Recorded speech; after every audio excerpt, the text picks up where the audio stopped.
Assalamualaikum warahmatullahi wabarakatuh. Saya Rizky Dia Permatasari, NIM 2017-53061, mata kuliah e-bisnis kelas A.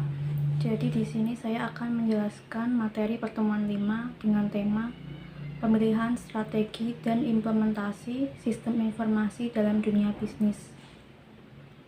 Jadi yang pertama itu ada e-business planning process. Tahapan yang pertama yaitu penyusunan visi, nilai bisnis, dan nilai penyusunan. Untuk tahap yang kedua adalah ada model dan strategi dalam e-bisnis. Yang ketiga, e-bisnis atau IT strategis dan arsitektur. Yang keempat, aplikasi e-bisnis, pengembangan dan pengawasan. Next, ada komponen utama dalam e-bisnis teknologi manajemen. Jadi di sini ada bagian komponen utama dari e-bisnis teknologi manajemen. Yang pertama ada pengelolaan e-bisnis dan IT strategi. Yang kedua, pengelolaan perkembangan aplikasi dan teknologi. Yang ketiga, pengelolaan IT organization. Pengelolaan e-bisnis dan IT strategi itu sendiri dikelola oleh CEO dan CEO. Selanjutnya, pengelolaan perkembangan aplikasi dan teknologi dikelola oleh CEO dan CTO. Dan pengelolaan IT organization dikelola oleh CEO dan IT director. Next, ada perencanaan e-bisnis. Dalam bagian proses perencanaan e-bisnis difokuskan kepada pemilihan pendekatan-pendekatan yang inovatif untuk memuaskan nilai pelanggan dari suatu perusahaan. Itu semua digunakan untuk mencapai tujuan bisnis dari suatu perusahaan tersebut. Proses perencanaan ini akan menuju kepada pembentukan strategi dan model-model bisnis untuk suatu platform e-bisnis dan e-commerce yang baru, termasuk perubahan proses, produk, dan pelayanan.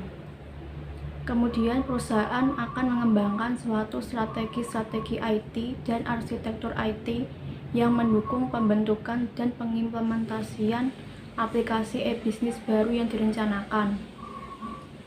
Selanjutnya, proses perencanaan e-bisnis. Proses perencanaan ini terdiri dari 3 komponen utama. Komponen yang pertama yaitu pengembangan strategi.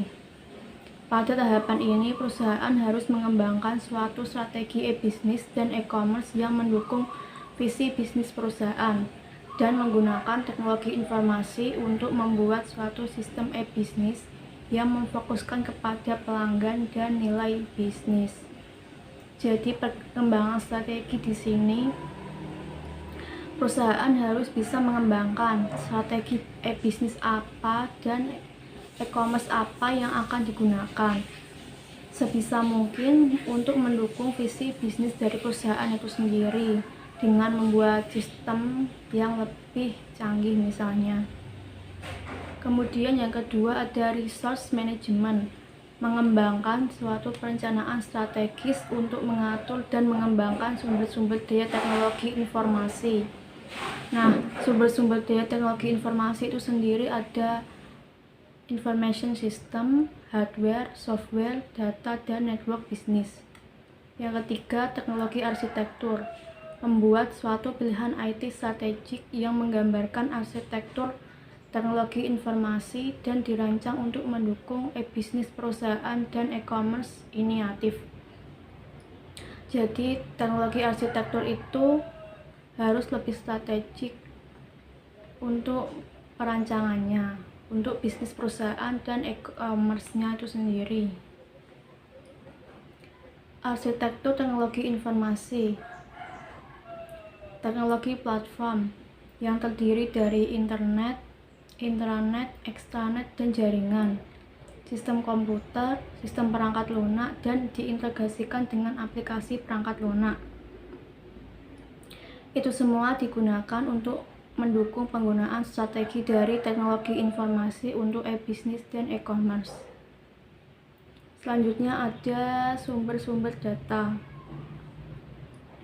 Banyak jenis database operasional maupun khusus, termasuk data warehouse dan internet atau intranet database yang menyimpan dan menyediakan data, dan informasi bagi proses bisnis dan pendukung keputusan.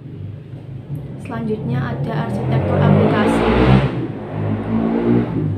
Arsitektur aplikasi itu sendiri merupakan aplikasi bisnis dari teknologi informasi yang dirancang sebagai suatu arsitektur yang terintegrasi dari sistem perusahaan yang mendukung strategik e-bisnis inisiatif, juga proses bisnis secara keseluruhan. Di sini contoh arsitektur aplikasi yaitu suatu arsitektur aplikasi harus dapat mendukung pengembangan dan pemeliharaan aplikasi, supply chain, integrasi ERP, dan CRM.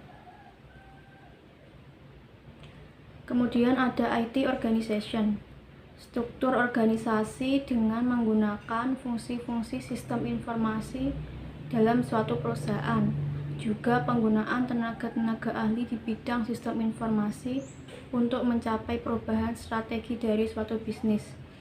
Tenaga ahli dari sistem informasi itu biasanya orang sistem informasi itu sendiri, kemudian ada orang teknik informatika, orang komputer, dan yang lainnya. Bentuk dari suatu organisasi IT tergantung pada filosofi atau manajerial dan bisnis atau strategi yang diformulasikan selama proses perencanaan strategis. Selanjutnya ada transformasi bisnis tradisional menuju e-bisnis. Fenomena pergeseran pasar dari yang semula pada gambar terdapat dua orang yang saling bertukar barang, yang satu mempunyai padi atau kacang-kacangan dan yang satu mempunyai ikan. Mereka menukarkan barang yang dimiliki untuk kebutuhan sehari-harinya. Yang kedua beralih ke uang digital, yaitu yang dikeluarkan oleh Bank Negara Indonesia. Dan yang ketiga beralih ke card atau kartu seperti debit, kredit, dan sekarang banyak juga menggunakan OVO. Selanjutnya ada perubahan bisnis model. Multimedia sistem platform yang digunakan pada perubahan bisnis model itu ada televisi, ada handphone, laptop, itu merupakan peralatan dan akses metode. Kemudian tujuannya untuk melakukan komunikasi, untuk melakukan bisnis, untuk sharing informasi, mendapatkan entertain, kemudian untuk pembelian secara online, untuk akses ke bank, dan pembayaran asuransi. Pada multimedia sistem platform sendiri terdapat user, kemudian multimedia database, online fasilitator, database server, dan courseware developer. Biasanya orang IT itu menduduki pada online fasilitator yang bisa disebut sebagai customer service. Jadi semua itu tersambung dengan network atau jaringan. Multimedia database, courseware developer, database server, user, dan online fasilitator semua terhubung dengan jaringan atau network. What is a multimedia system platform?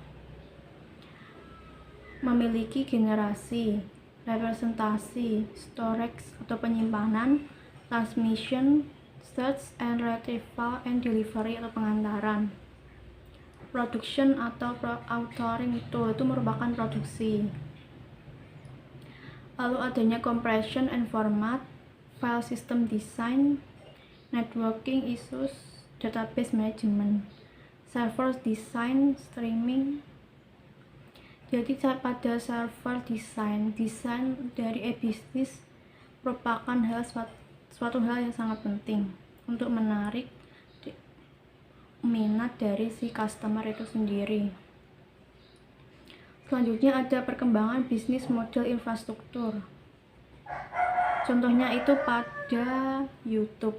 Karena YouTube memiliki subscriber, kemudian ada kontennya, Kalau di sini tuh perkembangan bisnis model infrastrukturnya adanya user yang memiliki cellular access network operator, kemudian WLAN access network operator, WLAN access network operator yang kemudian bersambung ke cellular call network operator yang memiliki ISP atau Internet Service Provider.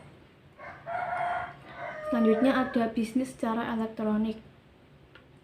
Berbisnis secara elektronik tidak perlu membutuhkan banyak tempat secara fisik, namun membutuhkan banyak kapasitas yang besar. Selanjutnya ada contoh-contoh situs e-bisnis. Situs e-bisnis tersendiri merupakan sangat luas. Contohnya dalam bidang perbankan terdapat BCA, BII, dan Wells Fargo. Dalam bidang peralatan listrik terdapat General Electric. Dan dalam bidang kosmetik terdapat Avon. Selanjutnya ada komponen-komponen e-bisnis. Itu ada kartu kredit. Yang kedua ada virtual shop untuk melakukan pembelanjaan atau pembelian barang secara virtual. Perubahan-perubahan dalam perusahaan bisnis.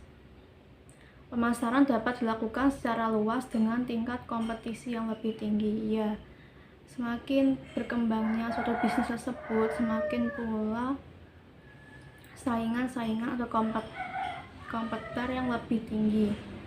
Yang kedua, pertumbuhan dan perkembangan industri dan perusahaan sangat bergantung pada informasi dan pengetahuan. Jadi, orang IT dalam perusahaan harus mengikuti perkembangan zaman yang ada untuk memajukan dan mengembangkan industri dan perusahaan tersebut. Yang ketiga, produktivitas lebih ditekankan daripada formalitas kehadiran di tempat kerja. Yang keempat, produk-produk dan layanan baru dapat dijumpai dalam komunitas e-bisnis. Jadi, produk-produknya itu akan disebarluaskan dalam komunitas e-bisnis.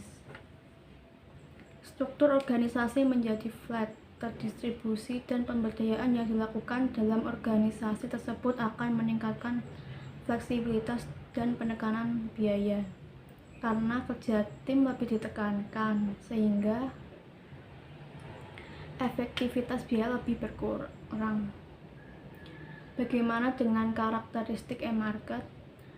Nah, karakteristik e-market sendiri itu susah ditebak, tapi bisa dipelajari.